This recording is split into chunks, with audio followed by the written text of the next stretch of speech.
Dietzel. I am Head of Marketing and Communications at Audi Korea, and I live in Seoul. I've been on the agency side basically all my life, running different agencies in Germany, in London, in China, and I kind of wanted to know what's it like to work on the client side. And then I got a call from a former client of mine who had just become the managing director of Audi Korea, who said, I need you to come to Korea and be my head of marketing. So my role is as head of marketing and communication is I'm running a team that is looking after pretty much everything that people perceive of our brand. So from classical advertising, above the line, below the line, a lot of online, to PR, to events, to CRM. So the team, it's a small team, just 10 people, covers the whole range of communication, which in a way is good because therefore we are not working in silos, everything is in the same team, and hopefully we create some synergy between the different channels. The challenge for the brand is that Audi entered Korea quite late as compared to the competition from Germany in 2004.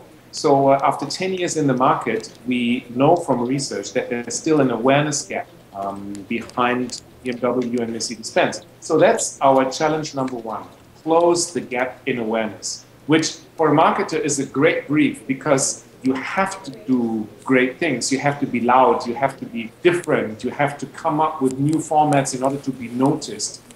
So to work from a challenger position, I think from a marketing perspective is great because you cannot just do the same old, same old. You have to do different things, new formats and all of that.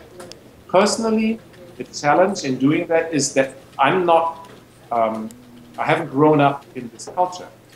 So I need to learn about the culture, I need to understand the culture. And the Korean culture, part of this is based on language, is not so easy to figure out because it's kind of very homogeneous culture and it's kind of closed. People are friendly, but it's kind of hard to get inside. It has a lot to do with the hierarchies and all of that.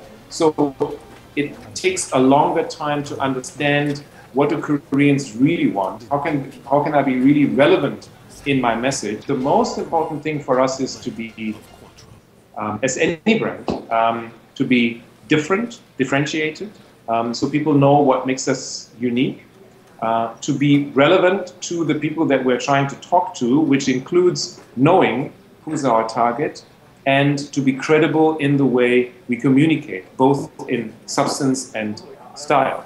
So differentiated, that's a good challenge because we just have to try new formats. We cannot rely on the tried and tested, on a TV commercial and some print ads and maybe a Facebook page. Of course, we have to do that. But we also need to see, is there anything else, is there anything new that we can do that nobody has done before? So for example, we've invested a lot in cinema. We've done cinema in 4D, where your seat moves and water is being splayed in your face when the car is driving through a puddle. We've experimented with a three-side screen, which is called Screen X in Korean cinema, which creates content which is related to but slightly different from your main screen commercial and gives you this 180 degree experience in the cinema.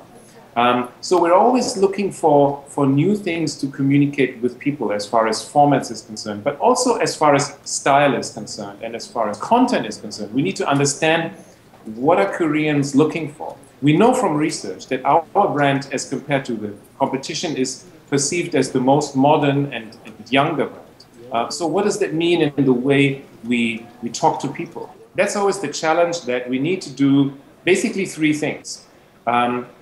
So number one and number two is we're one brand, right? Obviously, and so we need to be consistent. We need to be consistent within the market, but we also need to be consistent to the global positioning. And the global positioning in some nuances may not always be perfect for our market because they may be a bit too quirky or a bit too this and that, where Koreans may want to use a bigger car for a sticky symbol, as I mentioned. So we need to keep that in mind and at the same time have messages that are relevant. Therefore, we're quite grateful that Audi has a system different from the competition where it gives a lot of freedom to the local markets. Of course, we need to be following the global corporate identity, but as far as the messaging is concerned, we decide.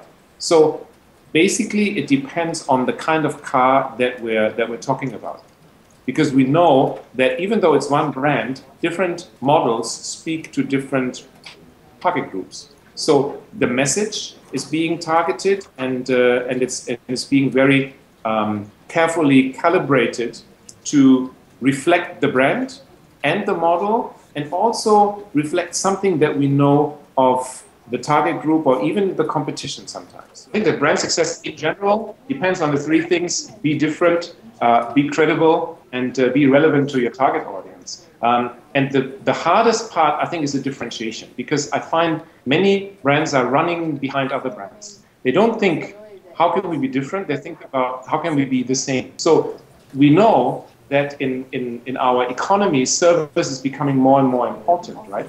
So here is something that where Asia can really lead, and where the West can learn from Asia. So Asian brands, if they want to be successful, shouldn't always keep looking at Western brands and saying, how can we, but rather think about, what do we have that they don't have that makes us different, and therefore makes us preferred by maybe our local audiences and maybe even audiences abroad.